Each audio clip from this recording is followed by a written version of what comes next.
Hello, BookTube, and welcome back to the Claverings by Anthony Trollope. We are up to chapter 33, which is titled Showing Why Harry Clavering Was Wanted at the Rectory. Harry has been up in London making a mess of his personal life, but he has received an abrupt summons to go back home to Clavering Rectory. And it's just as well because we've left a plot line hanging in Clavering Rectory, so it's high time that we went back and saw what was happening. So let's see why he was summoned. There's a little melodrama, and then there's more melodrama that grows out of it. So this is chapter 33. The letter which had summoned Harry to the parsonage had been from his mother, and had begged him to come to Clavering at once, as trouble had come up from them from an unexpected source. His father had quarreled with Mr. Saul. Mr. Saul is Mr. Clavering's curate, who does all the work of the parish for meager wages, and who, as you may remember, proposed to Mr. Clavering's daughter, to one of his daughters, even though Mr. Saul is not physically prepossessing and has not a penny to his name. The rector and the curate had had an interview in which there had been high words, and Mr. Clavering had refused to see Mr. Saul again. Fanny, that's the daughter, was also in great trouble, and the parish was, as it were, in hot water. Mrs. Clavering thought that Harry had better run down to Clavering and see Mr. Saul. Harry, not unwilling, acceded to his mother's request, much wondering at the source of this new misfortune. As to Fanny, she, as he believed, had held out no encouragement to Mr. Saul's overtures. When Mr. Saul proposed to her, making that first offer of which Harry had been aware, nothing could have been more steadfast than her rejection of the gentleman's hand. Harry had regarded Mr. Saul as little less than mad to think such a thing, but thinking of him as a man very different in his ways and feelings from other men, had believed that he might go on at Clavering comfortably as a curate in spite of that little accident. That has been not only Harry's hope, but everybody's hope, that Mr. Saul made this offer to Fanny. She turned him down, said it's quite impossible, and that was that. Mr. Saul pretty much promises that things will just go back to normal. It appeared, however, that he was not going on comfortably. But Harry, when he left London, could not quite imagine how such violent discomfort should have arisen that the rector and the curate should be unable to meet each other. If the reader will allow me, I will go back a little and explain this.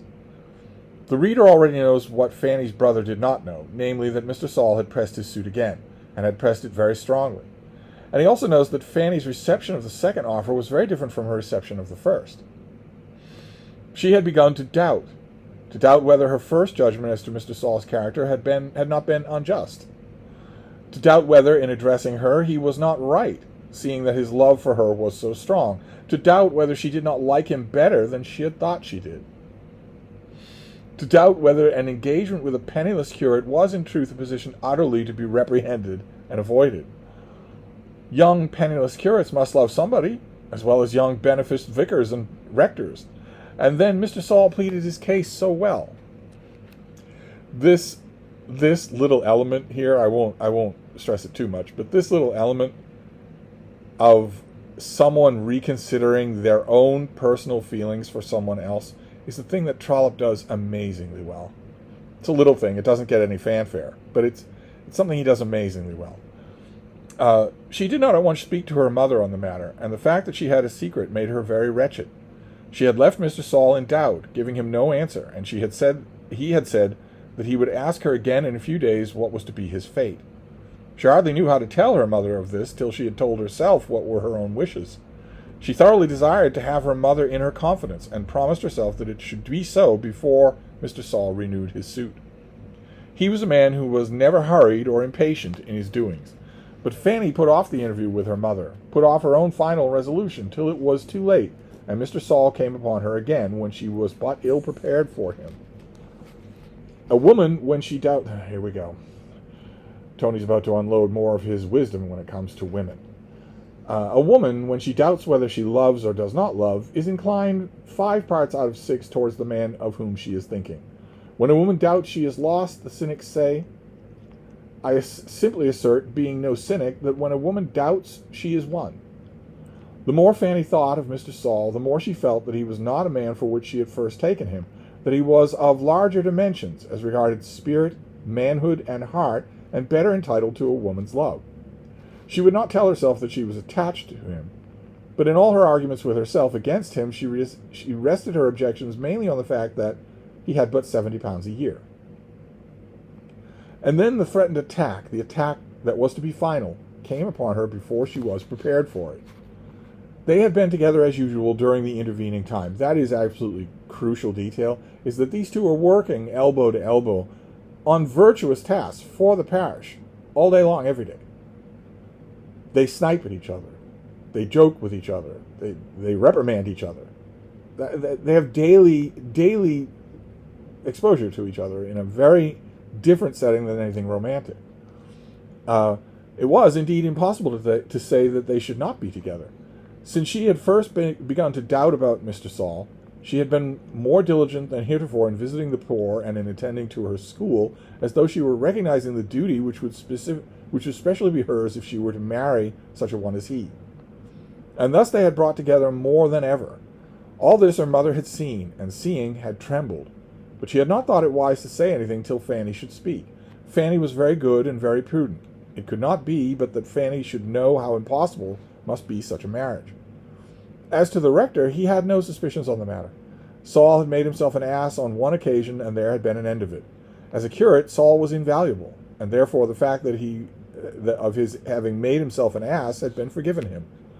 It was thus that the rector took it. It was hardly more than 10 days since the last walk in Cumberly Lane when Mr. Saul renewed the attack. He did it again on the same spot, and at the same hour of the day. Twice a week, always on the same days, he was in the chapel up at this end of the parish, and on these days he could always find Fanny on her way home. When he put his head in at the little school door and asked for her, her mind misgave her. He had not walked home with her since, and though he had been in the school with her often, had always left her there, going about his own business as though he were by no means desirous of her company. Now the time had come, and Fanny felt that she was not prepared. But she took up her hat and went out with him, knowing that there was no escape. "Miss Clavering," said he, "have you thought of what I was saying to you?" To this she made no answer, but merely played with the point of the parasol in which she held in her hand. "You cannot have but thought of it," he continued. "You could not dismiss it altogether from your thoughts." "I have thought about it, of course," she said. "And what does your mind say? Or rather, what does your heart say?" "Both should speak, but I would sooner hear the heart first." "I am sure, Mr. Saul, that it is quite impossible." "In what way impossible?" "Papa would not allow it." "Have you asked him?" "Oh, dear, no." "Or Mrs. Clavering?" Fanny blushed as she remembered how she had permitted the days to go by without asking her mother's counsel.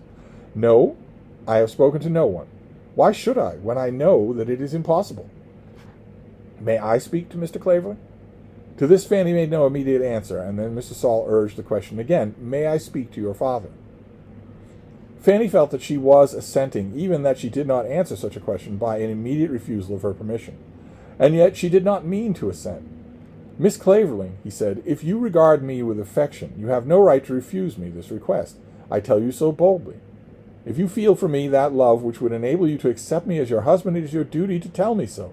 Your duty to me, to yourself, and to your God." Fanny did not quite see the thing in this light, and yet she did not wish to contradict him. At this moment she forgot that in order to put herself on perfectly firm ground, she should have gone back to the first hypothesis and assured him that she did not feel any such regard for him. She can't say that. Mr. Saul, whose intellect was more acute, took advantage of her here, and chose to believe that the matter of her affection was now conceded to him. He knew that he was doing well, and is open to a charge of some Jesuitry. "Mr. Saul," said Fanny, with grave prudence, "it cannot be right for people to marry when they have nothing to live upon." When she had shown him so plainly that she had no other piece left on the board to play than this, the game may be said to have been won on his side. "If that be your sole objection," said he, "you cannot but think it right that I and your father should discuss it." To this she made no reply whatever, and they walked along the lane for a considerable way in silence. Mr. Saul would have been glad to have had the interview over now, feeling that any future meeting he would have stronger power of assuming the position of an accepted lover than he would do now. Another man would have desired to get from her lips a decided word of love, to take her hand perhaps, to feel some response from it, to go further than this, as is not unlikely, and to plead for happy indulgences as an accepted lover, but Mr. Saul abstained, and was wise in abstaining. She had not so far committed herself, but that she might even now draw back as he pressed her, if he pressed her too hard. For hand-pressing and the titillations of love-making, Mr. Saul was not adapted. But he was a man, and having once loved, would love on to the end. Really, Tony? Men are never false. The way, however, was too long to be completed without further speech. Although we've seen that it is possible. Lady Ongar goes twice this long without talking to the man who's dogging her every footstep. Fanny, as she walked, was struggling to find some words by which she might still hold her ground, but the words were not forthcoming. It seemed to her that she was being carried away by this man, because she had suddenly lost her remembrance of all negatives. The more she struggled, the more she failed, and at last gave it up in despair. Let Mr. Saul say what he would, it was impossible that they should be married. All his arguments about duty were nonsense. It could not be her duty to marry a man who would have to starve in his attempt to keep her. She wished she had told him that at first, that she did not love him, but seemed to be too late now. The moment that she was in the house, she would go to her mother and tell her everything. "Miss Clavering," said he, "I shall see you further tomorrow." "No, no," she ejaculated. "I shall certainly do so in any event. I shall either tell him that I must leave the parish, explain to him why I must go, or I shall ask him to let me remain here in the hope that I may become his son-in-law. You will not now tell me that I am to go?" Fanny was again silent, her memory failing her as to either negative or affirmative that would be of service. "To stay here hopeless would be impossible to me. Now I am not hopeless. Now I am full of hope. I think I could be happy, though I had to wait as Jacob waited." I don't know if this is intentional on Trollope's part, but every time he makes a biblical analogy, it's disastrous if you know the story. So I don't know if that, it must be. It's kind of puckish tweaking at his clerical readers. And perhaps have Jacob's consolation, said Fanny. She was lost by the joke, and he knew it. A grim smile of satisfaction crossed his thin face as he heard it, and there was a feeling of triumph at his heart. "I am hardly fitted to be a patriarch, as the patriarchs were of old," said he. "Though the 7 years should be prolonged to 14, I do not think I should seek any Leia." They were soon at the gate, and his work for that evening was done. Well, I should say so. Right. She joked with him. I don't know about the silence giving consent, but joking in the midst of this subject, that's as close as you're going to get to triumph, I think. He would go home to his solitary room at a neighboring farmhouse and sit in triumph as he ate his morsel of cold mutton by himself. He, without any advantage of a person to back him, poor, friendless, hitherto conscious that he was unfitted to mix in ordinary social life, he had won the heart of the fairest woman he had ever seen. "You will give me your hand at parting," he said, whereupon she tendered it to him with her eyes fixed on the ground. "I hope we understand each other," he continued. "You may at any rate understand this, that I love you with all my heart and all my strength. If things prosper with me, all my prosperity shall be for you. If there be no prosperity for me, you shall be my only consolation in this world. You are my Alpha and my Omega, my first and my last, my beginning and my end, my everything, my all." Then he turned away and left her, and there had come no negative from her lips. As far as her lips were concerned, no negatives were any longer possible. So she went into the house, knowing that she must at once seek her mother. But she allowed herself first to remain some half hour in her own bedroom, preparing the words that she would use. The interview she knew would be difficult, much more difficult than it would have been before her last walk with Mr. Saul. And the worst of it was that she could not quite make up her mind as to what it was that she wished to say. She waited till she could hear her mother's step on the stairs. At last Mrs. Clavering came up to dress, and then Fanny, following her quickly into her bedroom, abruptly began. "Mamma," she said, "I want to speak to you very much." "Well, my dear?" "But you mustn't be in a hurry, Mamma." Mrs. Clavering looked at her watch and declared that it was still wanted 3/4 of an hour to dinner, promised that she would not be very much in a hurry. "Mamma, Mr. Saul has been speaking to me again." "Has he, my dear? You cannot, of course, help it if he chooses to speak to you, but he ought to know it is very foolish. It must end in his having to leave us." "That is what he says, Mamma. He says he must go away unless—" "Unless what?" "Unless I will consent that he remain here as your accepted lover.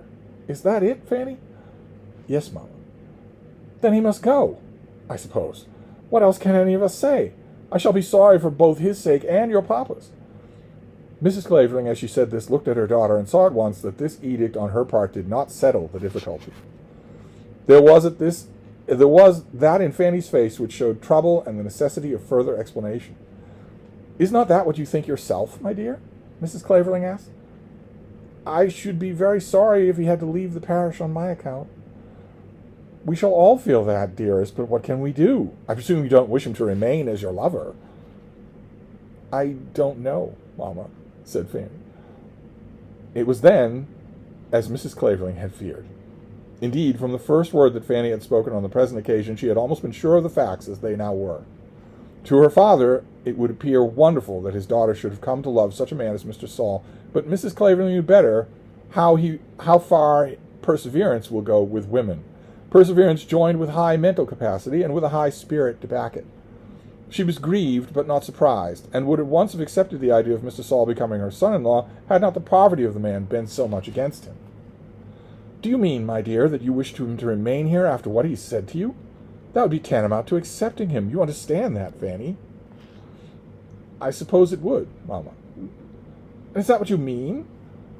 Come, dearest, tell me the whole of it. What have you said to him yourself? What has he been led to think from the answer that you've given him today? He has said that he means to see Papa tomorrow. But is he to see him with your consent? Fanny had hitherto placed herself in the nook of a bow window which looked out onto the garden, and there, though she was near the dressing table at which her mother was sitting, she could so far screen herself as almost to hide her face while she was speaking. From this retreat her mother found it necessary to withdraw her, so she rose, and going to the sofa in the room, bade her daughter come and sit beside her. A doctor, my dear, can never do any good, she said, unless the patient will tell him everything. Have you told Mr. Saul that he may see Papa, as coming from you, you know? No, Mamma, I did not tell him that. I told him that it would be altogether impossible, because we would be so poor. He ought to have known that himself. But I don't think he ever thinks of such things as that, Mamma. I can't tell you quite what he said, but it went to show he didn't regard money at all. But that is nonsense, is it not, Fanny? What he means is not that people, if they are fond of each other, ought to marry at once when they've got nothing to live on, but that they ought to tell each other so and then be content to wait. I suppose he thinks that some day he may have a living. But, Fanny, you are fond of him? And you have told him so? I have never told him so, Mamma. But you are fond of him. To this question Fanny made no answer, and now Mrs. Clavering knew it all. She felt no inclination to scold her daughter, or even to point out in very strong language how foolish Fanny had been in allowing a man to engage her affections merely by asking for them. The thing was a misfortune, and should have been avoided by the departure of Mr. Saul from the parish after his first declaration of love. He had been allowed to remain for the sake of the rector's comfort, and the best must now be made of it. That Mr. Saul must now go was certain, and Fanny must endure the weariness of an attachment with an absent lover to which her father would not consent. It was very bad, but Mrs. Clavering did not think that she could make it better by attempting to scold her daughter into renouncing the man. I suppose you would like me to tell Papa all this before Mr. Saul comes tomorrow? If you think it best, Mamma. And you mean, dear, that you would wish to accept him, only that he has no income? I think so, Mamma. Have you told him so? If I did not tell him so, but he understands it. If you did not tell him so, he might think of it again. But Fanny had surrendered herself now, and was determined to make no further attempt at sending the garrison up to the wall. I'm sure, Mamma, that if he were well off like Edward, I should accept him. It's only because he has no income. But you have not told him that. I would not tell him anything without your consent and Papa's. He said he should go to Papa tomorrow, and I could not prevent that. I did say that I knew it was quite impossible. The mischief was done, and there was no help for it. Mrs. Clavering told her daughter that she would talk it over with the rector that night, so that Fanny was able to come down to dinner without fearing any further scene on that evening. But on the following morning she did not appear at prayers, nor was she present at the breakfast table. Her mother went to her early, and she immediately asked if she was considered necessary that she should see her father before Mr. Saul came. But this was not required of her. Papa says that it is out of the question, said Mrs. Clavering. I told you so myself. said Fanny, beginning to whimper. But there must be no engagements, said Mrs. Clavering. No, Mamma, I haven't engaged myself.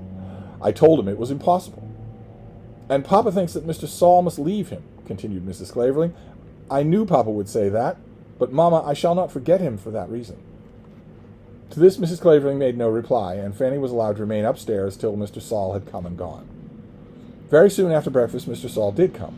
His presence at the rectory was so common that the servants were not generally summoned to announce his arrivals, but his visits were made to Mrs. Clavering and Fanny more often than to the rector. On this occasion he rang the bell, and asked for Mr. Clavering, and was shown to the rector's so-called study in a way that the maid-servant felt to be unusual. And the rector was sitting uncomfortably prepared for the visit, not having had his after-breakfast cigar. He had been induced to declare that he was not, and would not, be angry with Fanny, but Mr. Saul was left to such indignation as he thought incumbent on himself to express. In his opinions, the marriage was impossible, not only because there was no money, but because Mr. Saul was Mr. Saul, and because Fanny Clavering was Fanny Clavering. Mr. Saul was a gentleman, but that was all that could be said of him. There is a class of country gentlemen in England, of whom Mr. Clavering was one, and his son-in-law, Mr. Fielding, another, which is so closely allied to the squirearchy as to possess a double identity. Such a clergymen are not only clergymen, they are also country gentlemen. We meet a lot of those in Trollope, and there is a point here. I don't think a good one. It's pure snobbery. Mr. Clavering regarded clergymen of his class, of the country gentleman class, as being quite distinct from all others, and as being, I may say, very much higher than all others, without reference to money, to any money question. When meeting his brother rectors and vicars, he had quite a different tone in addressing them, as they might belong to his class or to another. There was no offense in this. The clerical country gentleman understood it all, as though there was some secret sign or shibboleth between them. But the outsiders had no complaint to make of arrogance, and did not feel themselves aggrieved. They hardly knew that there was an inner clerical familiarity to which they were not admitted. But now that there was a young curate from an outer circle demanding Mr. Clavering's daughter in marriage, and that without a shilling in his pocket, Mr. Clavering felt that the eyes of the offender must be opened. The nuisance to him was very great, but this opening of Mr. Saul's eyes was a duty which he could not shirk. He got up when the curate entered, and greeted his curate, as though he were unaware of the purpose of the present visit. The whole burden of the story was to be thrown upon Mr. Saul. But that gentleman was not long in casting the burden from his shoulders. Mr. Clavering, he said, I have come to ask your permission to be a suitor to your daughter's hand. The rector was almost taken aback by the abruptness of the request. Quite impossible, Mr. Saul, he said, quite impossible. I am told by Mrs. Clavering that you were speaking to Fanny again about this yesterday, and I must say that I think you have been behaving very badly. In what way have I behaved badly? In endeavoring to gain her affections behind my back. But, Mr. Clavering, how otherwise could I gain them? How otherwise does any man gain any woman's love? If you mean, look here, Mr. Saul, I don't think there is any necessity for any argument between you and me on this point. That you cannot marry Miss Clavering is so self-evident that it does not require to be discussed. If there was nothing else against it, neither of you would have got a penny. I have not seen my daughter since I heard of this madness. Hear me out, if you please, sir, since I heard of this madness. But her mother tells me that she is quite aware of that fact. Your coming to me with such a proposition is an absurdity if it is nothing worse. Now you must do one of two things, Mr. Saul. You must either promise me that you shall be at an end of this altogether, or you must leave the parish. I certainly shall not promise you that my hopes, as they regard your daughter, will be at an end. Then, Mr. Saul, the sooner you go, the better. A dark cloud came across Mr. Saul's brow as he heard these last words. That is the way in which you would send away your groom if he had offended you. I do not wish to be unnecessarily harsh, said Mr. Clavering, and what I say to you now I say not as my curate, but as the most unwarranted suitor for my daughter's hand. Of course I cannot turn you out of the parish at a day's notice. I know that well enough. But your feelings as a gentleman ought to make you aware that you should go at once. And that is to be my only answer? What answer did you expect? I have been thinking so much lately of the answers I might get from your daughter that I have not made other calculations. Perhaps I had no right to expect any other than that you've given me. Of course you had not, and now I ask you to give her up. I shall not do that, certainly. Then, Mr. Saul, you must go. As inconvenient as it will be to myself, terribly inconvenient, I must ask you to go at once. Of course, I cannot allow you to meet my daughter any more. As long as you remain, she will be debarred from going to her school, and you will be debarred from coming here. And if I say that I will not seek her at school, I will not have it. It is out of the question that you should remain in the parish. You oughtn't to feel it. Mr. Clavering, my going, and I mean my instant going, is a matter of which I have not yet thought. I must consider it before I give you an answer. It ought to require no consideration, said Mr. Clavering, rising from his chair. None at all, not a moment's. Heavens and earth! Why, what did you suppose you were to live upon? But I won't discuss it. I will not say one more word on a subject which is so distasteful to me. You must excuse me if I leave you. Mr. Saul then departed, and from this interview had arisen the state of things in the parish, which induced Mrs. Clavering to call Harry to their assistance. The rector had become more energetic on the subject than any of them had expected. He did not actually forbid his wife to see Mr. Saul, but he did say that Mr. Saul should not come to the rectory. Then there arose a question as to the Sunday services, and yet Mr. Clavering would not have intercourse with his curate. He would have no intercourse with him unless he would fix an immediate day for going, or else promise that he would think no more of Fanny. Hitherto he had done neither, and therefore Mrs. Clavering had sent for her son. So the whole of this chapter is a flashback to give us the lay of the land in Clavering Rectory before we get Harry back onto the scene. What he's going to do, man-to-man talk with Mr. Saul, some kind or other, we'll find out next time. So I'll wrap this up for now, and I will see you then. Thank you, BookTube.